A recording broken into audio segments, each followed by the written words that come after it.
Mary and I were betrothed. And it was not long after we were betrothed that Mary came to me. And she said to me, Joseph, she says, I need to speak with you. And I said, yes, Mary, speak to me. She said, no, I need to speak to you privately. She said, let us go to our place. Mary and I had a place. Do people today who are in love with each other have a place of their own? I suspect they do. Mary and I did. It was up on the side of the rocks. And from where we were there on the side of the rocks, we believed that we could see all of Galilee from there. We could see to the ends of Galilee, and we used to sit up there by ourselves. You see, when you are betrothed, you were not allowed to be alone. There was always a chaperone that was to go with you. But Mary and I, we knew how to get away. And we would go to our place on the rocks, and we would sit up there, and we would talk for hours about our life together, our love for each other, and the life we would have together. So Mary said to me, she says, Joseph, let us please go up under the rocks. I need to go to our place, and I need to talk with you. I said, yes, Mary. So we made our way up onto the rocks, and we finally got to our place. And I noticed that Mary was standing up and she was sitting down. She was standing and she was sitting. And I said, Mary, what is wrong? You are so nervous. She said, I don't even know how to begin to tell you this. I said, Mary, there is nothing you can say that will change my love for you. I love you more than my own life. Just tell me what it is. And she said this. She said, Joseph, I am with child. Well, I looked at her and I was astounded, but I knew one thing, that if she was truly with child, she would not be that way of her own accord. She would not have shamed herself, her father, her mother, or me for that matter. She would not have done this. I knew Mary. So I asked her, I said, was it one of the Romans? You see, in my day, we were controlled by Rome, and the Roman soldiers were known to have their way with the young Jewish girls. So I said to her, I said, was it one of the Romans? Did they attack you? Did they rape you? And she said, Joseph, I can tell you this, I have been with no man. Well, I looked at her and I said, Mary, I do not understand. And she said, I can tell you only this, Joseph, I had a vision. And in my vision, heavenly beings, they appeared to me. And they said that I was carrying a child of the heavens. But I looked at her and I said this. I said, Mary, I know one thing. You are not lying because you cannot lie. It is not you. So I know you are telling me the truth, but I don't understand. I need to go home. I need to pray. You see, I was raised by my father to pray at all times. You pray at good times. You pray at bad times. You ask God for direction in your life. So I left her that day and I went home. And for 1 week's time, I prayed to God. Every day I prayed, what do you want me to do? I do not understand. What do you want me to do? Now, at the end of 1 week, I decided. Somehow I believed that I was to go to Mary and ask her to go with me before 2 witnesses to get a writ of divorcement. Now, I want you to know something. This is very important to me. I was willing to offer Mary a writ of divorcement not because I did not believe her. No. It is because I did believe her.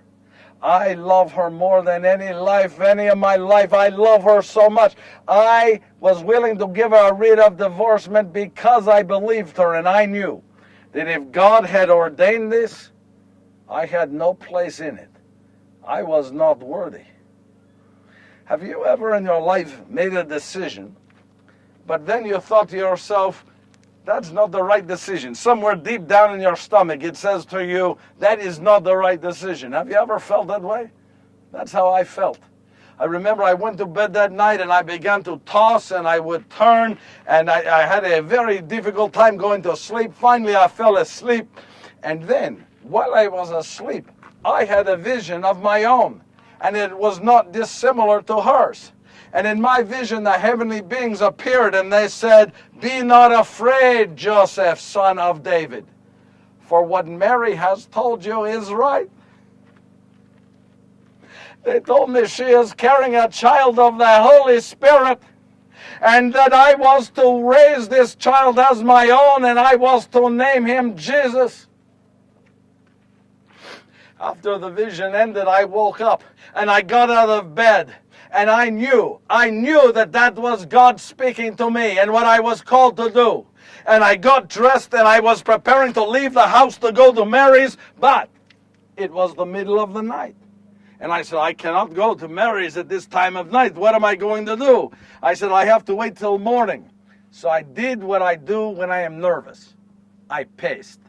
Back and forth, I paced in my room. My room is very small, from here to there. So back and forth for hours, I was pacing right next to my bed, pacing. And finally, at the first light, I ran to Mary's house.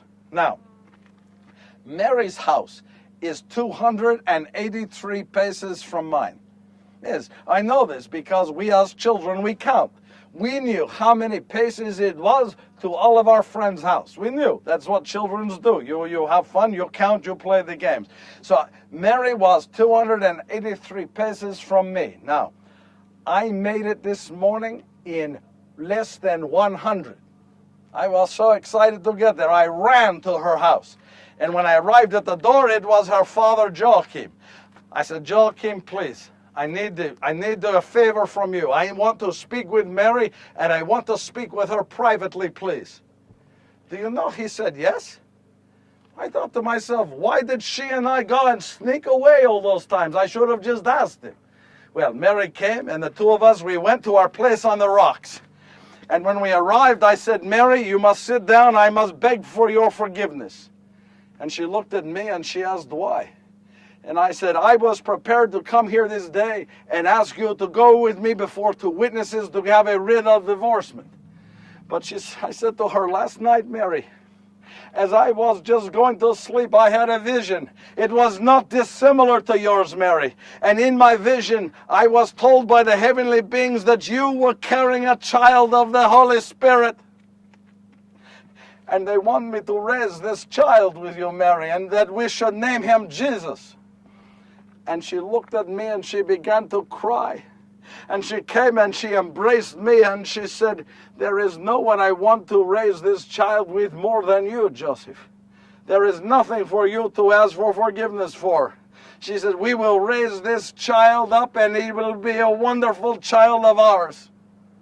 Let me tell you, the heavens blessed me with, I believe, the most wonderful woman they ever created. And then she looked at me. She says, well, Joseph, she says, I think we should be married now and not wait the traditional 1 year. I said, yes, Mary, you are right. We should be married right now. And she said to me, she says, well, you must go and ask my father. I looked at her and I said, me, ask your father. You should ask your father. You go and ask him. And she looked at me. She said, now, Joseph, I knew whenever she said, now, Joseph, I was in trouble.